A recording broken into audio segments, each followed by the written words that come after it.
Nothing on this earth makes you feel more codependent than when you get a text back from your tattoo artist saying that they have a sketch ready for you.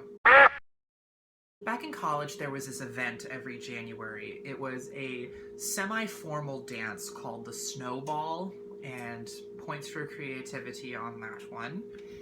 And it was something that I loved to do every year.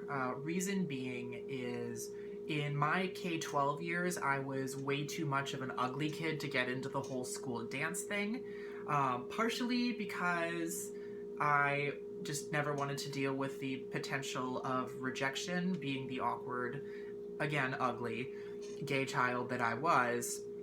But also because I just was too afraid of being laughed at for dancing in a dark room by myself.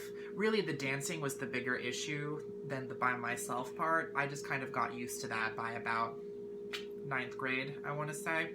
But when college came around, I basically decided to be like, fuck it, self-confidence is punk. So I decided to give those dances a go, and every year I would go and I would always dress up in the finest gowns that I could find. And I don't want to say that I went in drag, because that would imply that I did my makeup with any semblance of skill, which I did not.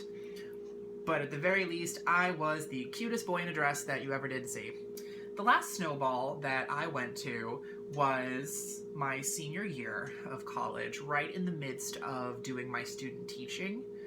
So I was incredibly stressed the entire time. This was something that I desperately needed. Now, granted, large, heavily populated functions like these are really not my cup of tea normally. Just the amount of overstimulation is just way too much for me. But that really doesn't figure into this story at all. So I went with a bunch of my friends and my boyfriend at the time. He was my actual date, which was like, wow, after 3 years of Snowball, I finally, I'm going with a date. That's just nuts. But we went there, and again, I was in a dress, in drag, so to speak. I was wearing a dark navy empire waist dress with a kind of new wave hippie shop tapestry inspired shawl. It was gold and blue, and I was wearing a headscarf, and I did my makeup all black, eyeliner, swirly doos, black lipstick, whole 9 yards. I looked like goth trash, and I will always be proud of that. But so I was hanging out in the lobby. This was at a hotel. I want to say it was a Sheraton, or it was a Marriott. One of the two. It's at the bottom, near the lake, downtown Burlington. You can find it for me. People who know how to Google, I'm sorry. But we're in the lobby of this place, sampling treats from the chocolate fountain that was provided by this dance, which was phenomenal.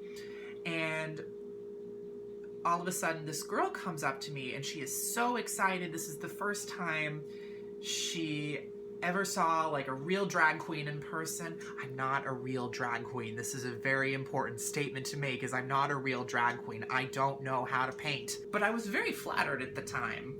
It was very sweet of her, and we took a picture. She kissed me on the cheek. She told me how beautiful I looked, and then she disappeared into the darkness of the dance. And whoever you are, girl from my senior year Snowball, you're super, but you're also not the focal point of my story, and I'm so sorry. So about 3 to 5 minutes after this girl leaves, another boy shows up, and he's wearing a button down, he's got a vest, he's got a bow tie. He was awkward, very awkward, but very sweet, and he asked to take a picture with me as well. And of course, I'm feeling my fantasy here, that's 2 people who are looking at this hot buttered boy in a dress and thinking that this was a good idea. Wow. And so he asks to do the traditional prom photo pose. So the man is standing behind the woman in my case, and doing like the arms over the shoulders and like, you know, the girl in my case is, you know, like hi and all of that. And so we're doing that, and you know, person got the camera going, and you know, he kind of shuffles a little bit closer to me, you know, got to get that intimate prom date photo going on. And I start feeling something. I'm like, goodness, what is that? And it gets closer, and I'm like, oh golly, what is that? There's something poking me. And I'm like, oh, it must be like a pin from my dress or something that's just kind of coming loose and it's starting to poke at my back. And then I'm thinking about it, and it's a little low to be a pin from my dress. It's not poking at my back either. It's really kind of poking at my butt, if anything else. And the boy, we're still in prom pose. Remember that, we're still in prom pose. You know, scoots a little closer, and all of a sudden the thing that's poking me is like digging a little deeper. And it suddenly dawns on me, just, oh Lord Jesus, this boy is popping a bee, and he is grinding it into my beautiful navy blue Empire waist dress.